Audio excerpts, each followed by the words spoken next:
You said KYC. What's KYC? Yes.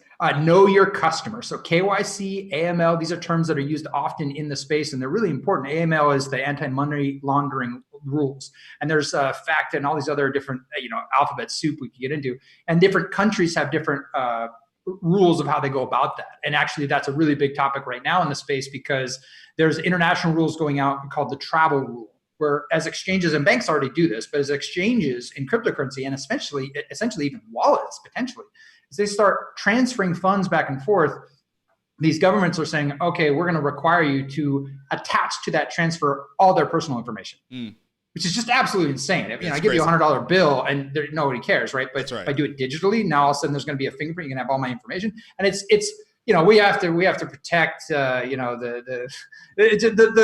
it's getting to the point where the justifications for some of the regulations coming out of the governments of the planet today are so absurdly ridiculous. And there's no longer the gatekeepers of information to prevent people from knowing this, that they're just like, this is absurd. Yeah. And at the same time, so we have this breakdown of the normal kind of journalistic integrity kind of gatekeepers, but now we have people just turning to social media and saying, well, I trust YouTube more than I trust, a journalist or a scientist. And it's kind of like, okay, there's other problems with that, as we're seeing with Twitter. It's like, holy moly. So, last time we talked about decentralized social media. We talked about Hive. We talked about why these things are so important.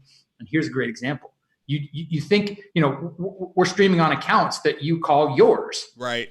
We're using, using technologies like I'm using my Zoom account, right? It's not mine at all. That's right. It just go away. But if it's my Peak D account, my Hive account, that's a blockchain account that is mine, and no one can actually take that away from me. Okay.